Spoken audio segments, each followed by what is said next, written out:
Yoo barbaadde dhaggeeffattii hima. Yoo barbaadde yoo barbaadde taaskii qabattee dhufta. Yoo barbaadde immoo baankii si erga habiibii kiyyaan mallaqa irraa guddaa hin qabu. Giin immoo maal barbaadde sitti fakkaate? Intaloon tun salphattuudha.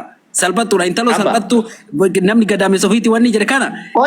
Intaloon tun dhugaa kana baastee inki jibaan hajjatu bicha barbaade malee. Eshi abbaa na dhaggeeffadhu takka ela ime namni badii hojjetus mataa isaa fedha. Rabbiin Quraana keessatti faman ya'mal misqaala zarratin khayran yara wa man ya'mal misqaala zarratin sharran yara. Namni waan khayrii tokko dalage amma firee wayii laa ta'u matuma isaaf.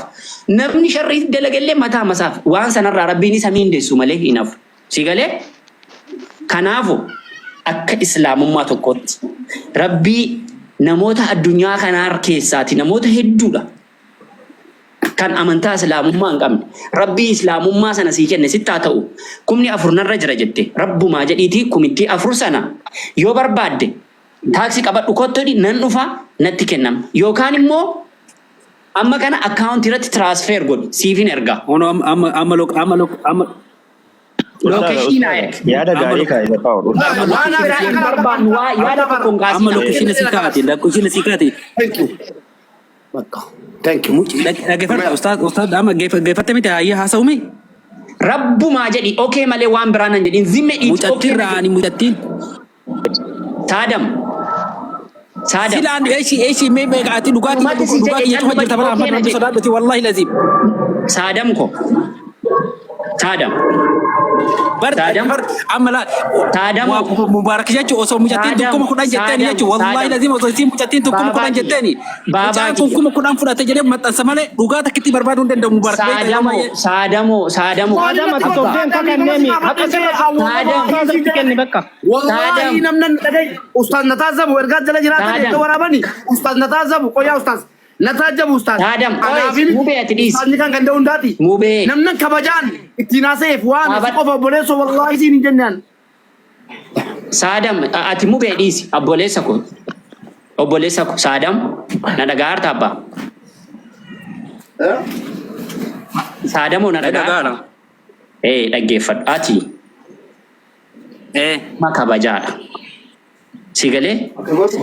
Ilmi namaa indo gongora rakkoon qabu dhiisii bira darbii sawaa'ee kuma tokko sana dhiisii bira darbiiti kumicha afur sanan kenna jette sana Rabbiin qabeenya isaa dhuma hin qabne siif haa kennu waan itti isatti balleessite si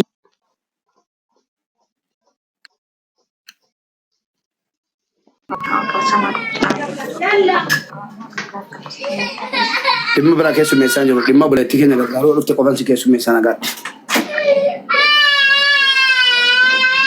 Eenyuun maqaan kee 500 diraamaa 500 miti moo riyaala 500 riyaala 500 isa jette eenyu maqaan kee asirratti dubbadhaa bani. Inni riyaala 500 tokko dhufeera. Nama tokko itti bitamuu warra amma dubbadhaa wala keessa. Salaamu alaikum warahmatullahi jirtaa kam nagaadha yeroo jireenya nyaata nagaa kooti. Ani maqaa doktor Kadirootti jira maal nagalchuu deddeema anis gargaaruun fedhe malee inti bagarana yaattan gargaaruuf malee ati namni foofaayidii keewwate maal keewwate. Doktor Kabiroo jettee yeroo hunda gaastii irra galtee asirrattis footoo haa ta'u birrii gargaaruu barbaadde uummanni sagalee kee dhagaa jira. Birrii gargaaruu barbaadde attimi akkaawuntii Dubaayin sii kenna kan dachaas. Eshi Abdii Jimmaa.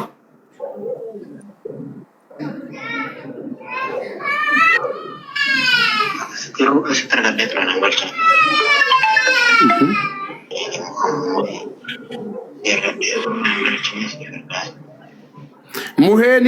Muhee 12 ka jedhu diraamaa 500 galcha jedhee meemee akkaawuntii tergeera dhaggeeffadhu galmeessi obboleetti. Diraamaa 500 muhee ka jedhamu Dubaayin keessaa muhee 12 ka jedhu emmi jirta moo jirtu jira naan jedhe yoo galmeessine nan dhaaba.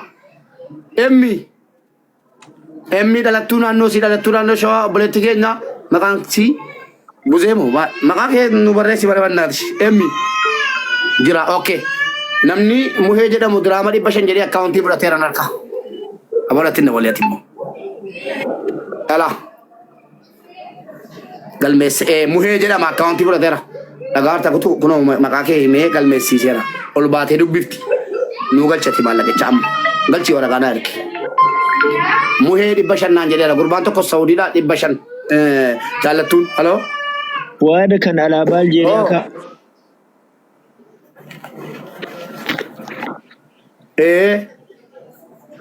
yalla ciao maal deebitee wal dagargaate ammuma waraqaa galchi ammuma amma ustaaz Ahmad dhufanutti ammuma gala ammuma galcha warra akaawuntii birattan 500 jedhe koy maal jettee galchuu malee Dr. Kabiroo ni jedhamu Dr. Kabiroo jedhi qabadhu biiroo jettee yeroo hunda gaasiira galtee asirrattis footoo 500 jedheera diraama 500 jedheera Dr. Kabiroo mazaggabi abdiisa galmeessa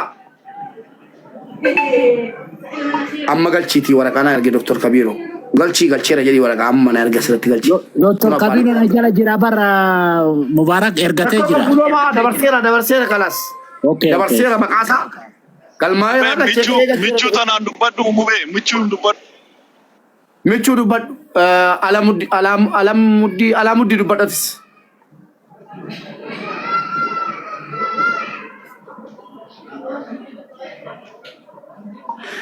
maqaa ajaa'ibaan birrii meeqa jette birrii meeqa waadaa galtee natti meeqa asirratti dubbisaa uummata irratti galmaa asirratti natti midura tun akkaawuntii ergin ajaa'ibaa ka jedhamtu tokko birrii meeqa waadaa galte alamduun dubbattu ajaa'ibaa yoos jiraatte dhaqee waatsaappii na dubbisi birrii meeqa kottaati birrii ammana waadaa galee kee jedha asirrattan hima michuu birrii meeqa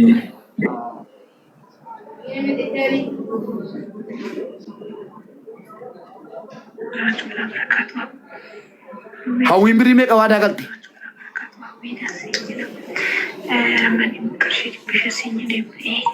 Riyaala 500 isii jettee ati hawwii yaa jiran addannaa baasaa kaa Alamuddin Sultaan kana dubbisi yookiin buusi. Alamuddin hin dubbatu miti buusa Alamuddin hin buusa hawwiis oromummaan nama wajjin jiru nama 500 kennu nuu galchaa 500 riyaala 500 diraama 500 galmeessa ka jedhu kun maa inni ol galaaka jaamboo ol naa galchaa nama 500 galbarreessaa roon naa galchaa riyaala 500 isii jettee hawwii okay hawwiin riyaala 500 jette silaa ergatteetti erguudha akkaawuntii gaafatteetti hawwii riyaala 500 jedhi galmeessati warra dhawwateera jedhee maqaa jara akkuma natti galmaa jiru bor immoo fida Nama galchaa isin. nama galchaa riskii mucaan kutina warri galmaa jirtan garuu bor maaliif asirratti lakkoofsa keenya fidde maaliif asirratti ofii jedheetan kanan fiddu jechuudha soban galmaa'ina bor waraqaa erguudhaan malee bas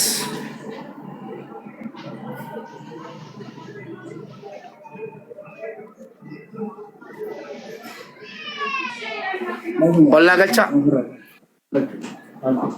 warra boggaale kottume boggaaleen kaleessa waadaa nu galeera intira birrii 200 Dubaay gara Kaanaadaa doolaara 200 waadaa nu galeera boggaalee ollaa galchaa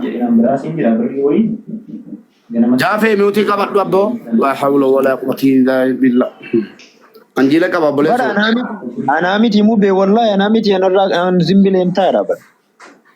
Galee kee wallaalee nama biraati Aamoo dubbadhu. Anamiti bara. Aamoo yookaan Dubaay dubbadha. abboo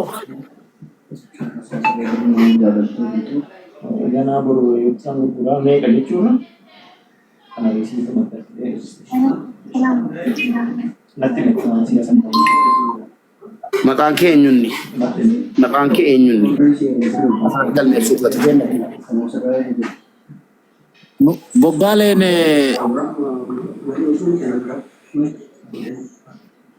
boggaalee si osi harkise boggaalee kun dabarseettaa maallaqa ati maqaan kee eenyunni birrii meeqa waadaa galtee dhufte ustaaza galchaa warri waadaa galtan gurree yoo qabaattan yoo dhuguma mucaa kana gargaaruu barbaadani galmee asirratti galmaa jira ana biratti miti gatii ta'eefi ana akkaawuntii isin ergaa jira birrii amma kottaati ana arsenaali birrii waadaa diraama 500 waadaa galee dhufe akkaawuntii erginaan jedha kana malee ergu zai haay naan jedha akka sheetana ay galmaa'uu qaba birriin Tole mube ani kaleessa Maimunah Syekh Ahmad Maimuna Shee Ahmad birri Itoophiyaa kuma saddeet nan gargaara jettee dhuftetti keessaan galmeessi Maimuna Shee Ahmad birri Itoophiyaa kuma saddeet jettee akaawuntii fudhatteetti. Ustaaza naa galchaa. Qalanii jiran ustaanni kuno. Kun asirratti nama 800 irratti maqaan kee galmaa'ee jira. Waraqata ergii iskiriinshuu godhadhee lakkoofsa kee. Salaamu alaikum. Waalaikum assalaam ustaaz. Daqiiqaa 19 naafaa bilbila daarektii naa kaa'eera. Inshallah bilbilee fi wal qunnameen jira. Lokeeshiniis naa ergee daqiiqaa 19 booda biraan ga'a inshallah yoo rabbiin fedhe. Maqaan kee eenyuuni birrii meeqa waadaa galteef? Namni duudhaadhaa dhufee baay'ee faana haayinaan jedha. Haayin ta'u. An maqaan koo hin sodaatin erga sila waadaa galtee ilma namaa irratti sobdee nama 200 500 minaamin jettanii fooloo fudhattanii deemtanii fooloon goynaa nama tokko. Rabbi jecha malee fooloodhaa jecha miti nama hin gargaaru. Nama sadii qofa tokko kan harkaa fudhate meerra jirri iyyuu galchanii jalaan beeku. Maqaan kee eenyuuni birrii meeqa gargaaruu dhufte achitti waadaa galte. Mubarak warra biyya akkaawuntii qabanii gaafachuu dandeessaa ergeen ture. Birrii meeqa? Doolaari Kanaadaa 200. Biyyatti moo?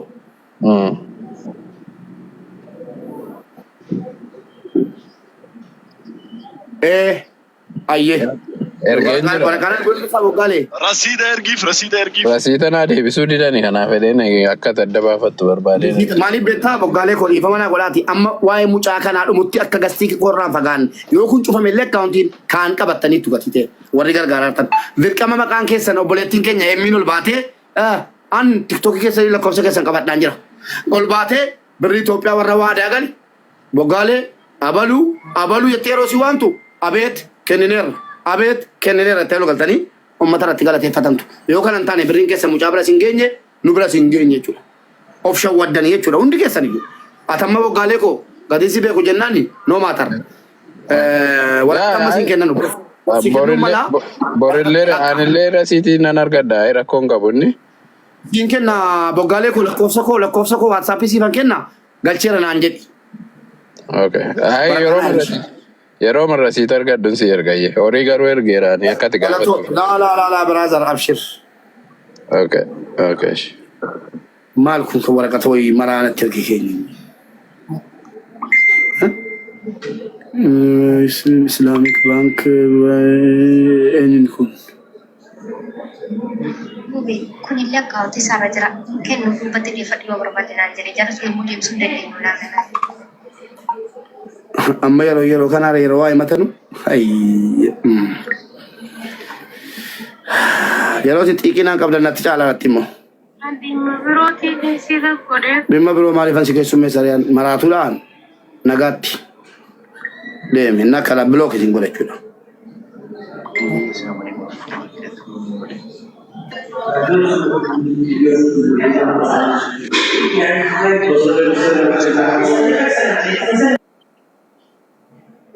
Halo, meeqa?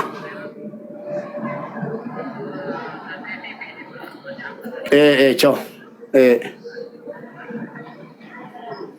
Dhimma birootiifan dhufe. Dhimma kakadhee kan jiru beektanu amma dhimma yeroo waraqaa harkaan gaattutti intala Oromoo tokko baraaruu jechuun akka nama biyya lama. Dhimma siifitu malee dhimma biraatti hin galu.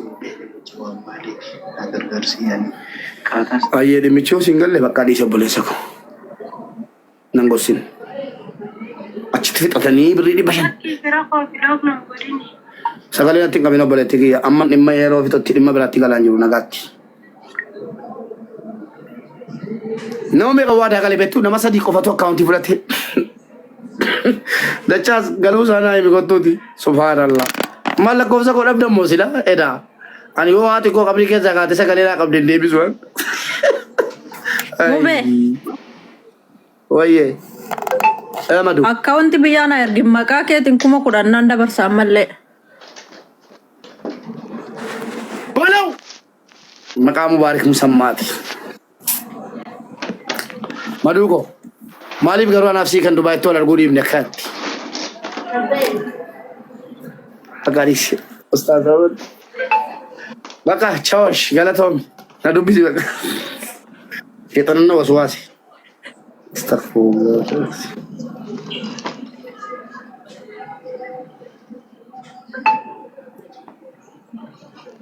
Galatoomi giftii ko.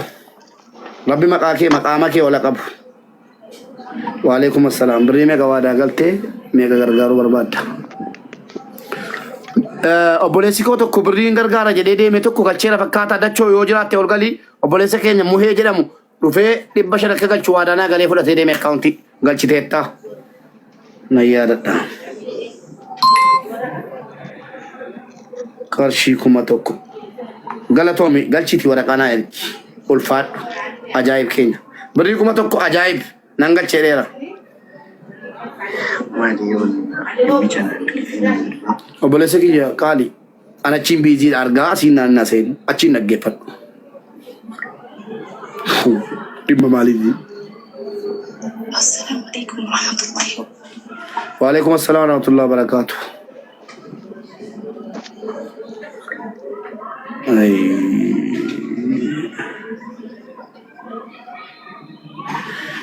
Waalaikum assalam warahmatullahi wabarakatuh. Jaallattu riyaalii 500 waadaa galtee miti ati?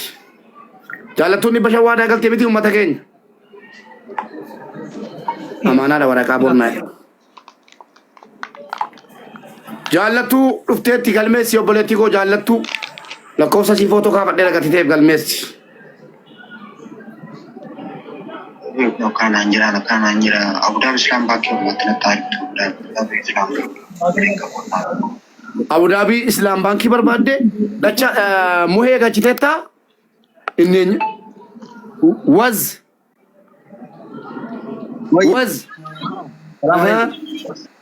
Waalaikum assalam.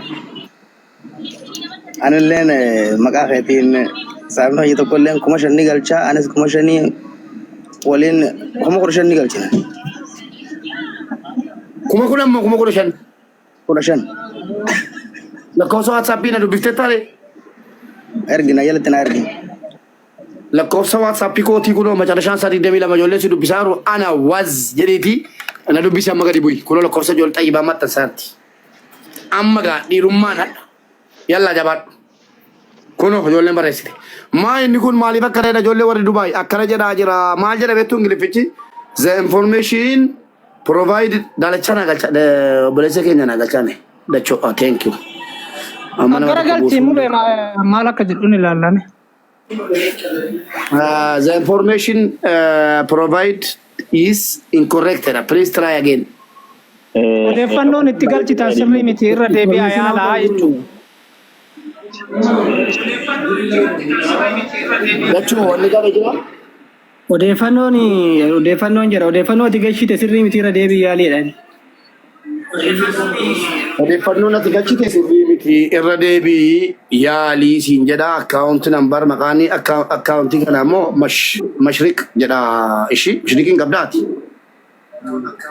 Akka jedhe baankii islaamik minaamin kan jedhu baankii qabdaati. Mube akkaawuntiin asitti online waan ta'eef akkaawuntii barbaade irratti darbaadhaani. Akkaawuntii online akkaawuntii barbaade irratti galta akka itti barreessite sirrii miti siin jedhaa jira mashriq baankii jedhiiti akkaawuntii nambar bakka jedhu ijoollee guchiisii ofii keetii illee gochuun siin taate jabaadhu see galle. Dhibba shan sanaan galle muhee jedhama. Madu kunoo kottu muhee madu eessaanis ergaa amma.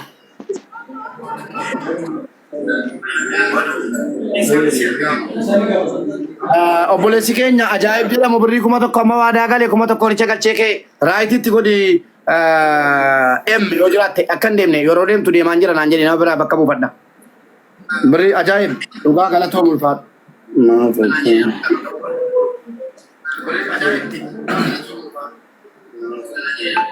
Eenyuun abbaa ta'een barree dhiifamaa wajjin eenyuun nadagattee jedhe. Waalaikum assalam warahmatullahi wabarakatuh. Birrii meeqa waadaa galtee dhufte?